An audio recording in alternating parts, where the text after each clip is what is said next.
여러분은 혹시 세종대왕 동상 앞에서 붓글씨를 써본 적이 있으신가요? 한국인이라면 어쩌면 한 번쯤 학교 소풍으로 지나쳐봤을 그 장소를. 이 프랑스 여성은 생애 처음 그 자리에 서서 태어나서 이렇게 감동받은 적이 없다며 눈물이 날 것 같다고 했습니다. 오늘 소개할 주인공은 프랑스 출신의 여성 유튜버 클라라입니다.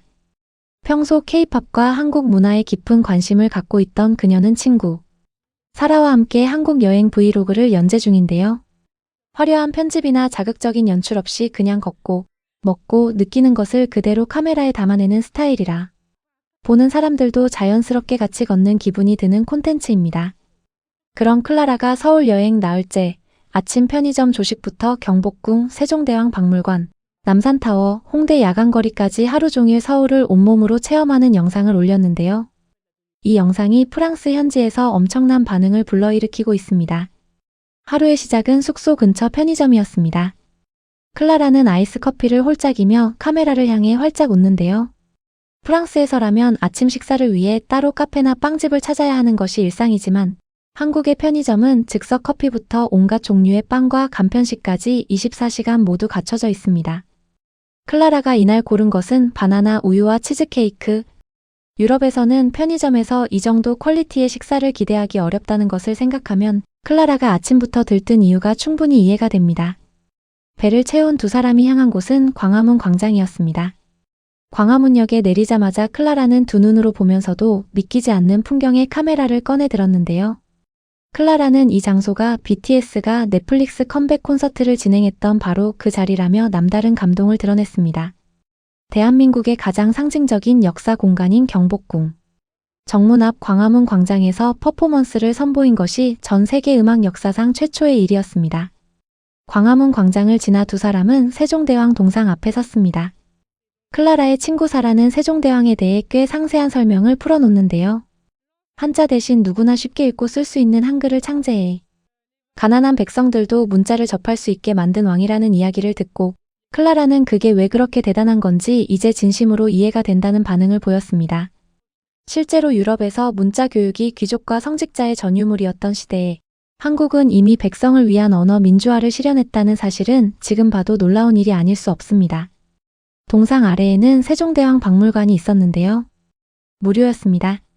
동상 바로 아래 지하에 이렇게 규모 있는 박물관이 공짜로 운영되고 있다는 사실에 클라라는 진심으로 놀라는 반응을 보였습니다. 프랑스의 경우 루브르 박물관처럼 역사 문화시설은 입장료가 있는 경우가 대부분이고 무료 시설이라도 규모나 콘텐츠에서 차이가 나는 경우가 많습니다. 그런데 한국은 광화문 한복판에 있는 역사 박물관을 그냥 누구나 들어갈 수 있게 열어두고 있는 것이죠. 그런데 박물관 안에서 클라라는 예상치 못한 체험 하나를 마주하게 됩니다. 박물관 안에서 클라라는 왕의 전통 무관 복식을 입어보고 이어서 붓글씨 캘리그래피 체험까지 무료로 즐겼습니다. 붓글씨로 자신의 이름 클라라를 써보겠다며 자신 없어 하던 그녀는 예상대로 엉망으로 써버리고 웃음을 터뜨렸는데요. 그런데 그 순간 체험을 안내하던 한국인 할아버지 선생님이 조용히 다가와 종이를 예쁘게 잘라 동그란 스탬프를 찍어 기념품으로 만들어 주셨습니다. Et vous l'enroule, il est trop mignon le petit papy. En plus, ça a le petit tampon, Ouais. genre parfait. Et il était en panique parce qu'il a vu que j'ai fait de la merde. Il était en Elle a panique. dit, c'est un Même personnage. quand j'ai découpé le scotch, il était en panique. 클라라는 이 장면에서 너무 감동스럽다며 이 기념품을 꼭 여행 노트에 붙여가겠다고 했는데요. 엉망으로 쓴 붓글씨조차 소중한 추억으로 만들어주는 그 배려가 한국 사람들의 따뜻함을 그대로 보여주는 장면이었습니다. 박물관을 나온 두 사람은 이번에는 본격적으로 경복궁 안으로 들어갑니다. 입장료는 한 사람당 3,000원, 우리 돈으로 채 3,000원이 안 되는 금액이었는데요. 게다가 한복을 착용하고 있으면 무료라는 사실을 알게 된 클라라는 눈을 동그랗게 뜨며 놀랐습니다. 프랑스 베르사유 궁전의 경우 성인 기준 입장료가 20유로를 넘고 영국 버킹엄 궁전 가든 투어도 30파운드가 훌쩍 넘습니다. 그런데 서울 한복판에 자리한 600년 역사의 경복궁은 3,000원으로 들어갈 수 있고 전통 한복을 입으면 아예 무료라는 것이죠. 그리고 실제로 경복궁 안에는 한복을 입은 외국인 관광객들이 가득했습니다. 인스타그램에서나 보던 풍경이 눈앞에 펼쳐지자 클라라는 이건 마치 축제 같다며 웃음을 멈추지 못했는데요. Là, il y a plein de personnes du coup en tenue qui font évidemment des photos comme depuis le début dans le quartier. C'est un peu le festival. C'est extrêmement mignon, parce qu'il y en a beaucoup qui jouent le jeu, et effectivement, si l'entrée en plus est gratuite et que vous voulez vraiment louer un costume. Ça fait des belles photos avec le balai en décor. Ouais. Tu vois, genre. 경복궁을 나온 두 사람이 다음으로 향한 곳은 남산이었습니다. 남산타워까지 케이블카를 타면 한 사람당 12,000원, 두 사람이 왕복이면 꽤 큰 금액이라는 것을 확인한 클라라는 그냥 걸어 올라가겠다며 등산을 시작합니다. 그런데 30분 만에 정상까지 완주했는데요. C'est Tu bon, veux alors ça? on est arrivé. Le périple. On l'a fait en 30 minutes en vrai. Ouais, Parce que là, il est 16h. Sachant qu'on a pris un chemin plus long que le chemin de base. 남산. 한국인에게는 조금 특별한 의미가 있는 산입니다. 서울 도심 한복판에 자리 잡고 있으면서도 초록빛 숲이 우거져 있고 잘 정비된 등산로와 촘촘한 방향 표지판 덕분에 처음 오는 외국인도 길을 잃을 걱정이 없습니다. 클라라의 친구 사라는 남산이라는 이름 자체가 남쪽의 산을 의미한다는 것을 설명해 주었는데요. Je te rappelle que j'avais dit que montagne en coréen c'était San. Oui, Donc tu vois bien que dans Namsan il y a San. voilà. Donc tu te doutes que ça veut dire montagne. Et Nam ça veut dire sud. Du coup, en gros, Namsan c'est la montagne du sud. Logique. 이 간단한 이름 하나에도 수천 년의 역사와 지리적 질서가 담겨 있다는 사실을 알게 된 클라라는 감탄을 넘어 경이롭다는 표정을 지었습니다. 유럽 도심에서는 이런 녹지 환경이 도보거리 안에 있는 경우가 드뭅니다. 빼곡한 석조 건물들 사이에서 숲길을 걸으려면 도시 외곽까지 나가야 하는 것이 일반적인 유럽의 모습인데 서울은 고층 빌딩과 울창한 숲이 같은 지도 위에 공존한다는 것이죠.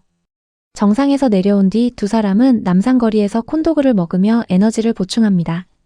그리고 그날의 마지막 목적지 홍대 거리로 향했는데요. 밤이 되자 홍대는 완전히 다른 모습으로 변해 있었습니다. 음악이 흐르고 사람들이 웃으며 오가는 모습이 가득했는데요. 클라라는 이 풍경을 보며 프랑스에서는 저녁 9시만 넘으면 거리가 조용해지고 밤에 혼자 걸어 다니기 불안한 경우가 많다고 했습니다. 그런데 한국은 밤이 깊어질수록 오히려 도시가 더 밝아지고 더 많은 사람이 나와 있다는 것이 정말 다른 세계처럼 느껴졌다고 하는데요. 실제로 한국은 치안 지수가 세계 최상위권으로 꼽히는 나라입니다. 밤 11시에 혼자 골목을 걸어도 새벽 1시에 편의점에 들러도 아무런 불안감을 느끼지 않는 것이 당연한 나라. 그것이 한국이라는 것을 클라라는 이 거리에서 온몸으로 확인했습니다. 홍대에서의 시간을 마무리한 뒤 다음 날 두 사람은 이태원을 잠깐 둘러보고 서울역으로 향합니다. 서울에서의 마지막 일정을 끝낸 두 사람이 KTX를 타고 부산으로 이동하는 장면에서 클라라는 KTX 출발 안내판을 카메라로 담았는데요. 그리고 부산에 도착한 클라라가 제일 먼저 환호한 것은 바다 풍경이 아니었습니다. 바로 숙소에 설치된 비대변기였는데요. 클라라는 전자동 변기의 존재에 이미 한국 여행 초반부터 감동받은 상태였고 부산 숙소에서도 동일한 시설을 발견하자 소리를 지르며 기뻐했습니다. 이것이 웃기면서도 동시에 꽤 의미 있는 장면인 이유는 유럽에서는 이 정도 시설이 고급 호텔에서나 기대할 수 있는 수준이기 때문입니다. 그런데 한국에서는 비교적 저렴한 에어비앤비 숙소에서도 이것이 기본으로 갖춰져 있는 경우가 많다는 거죠. 서울 나흘과 부산 첫날이 이렇게 마무리됩니다. 편의점 아침 식사부터 경복궁, 세종대왕 박물관의 무료 붓글씨 체험, 남산 등산, 홍대 야간 거리까지.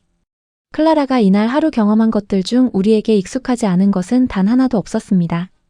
그런데 그 모든 것이 이 프랑스 여성의 눈에는 놀라움이었고 감동이었습니다. 누군가에게는 그냥 퇴근길에 지나치는 광화문이, 동네 뒷산 가듯 오르는 남산이, 아무데나 있는 편의점이, 다른 나라에서 온 사람에게는 일생에 한 번 꿈꿔온 풍경이라는 것. 외국인의 카메라를 통해 그 사실을 다시 확인하게 될 때마다 우리가 살고 있는 이 나라가 조금 다르게 보이게 됩니다.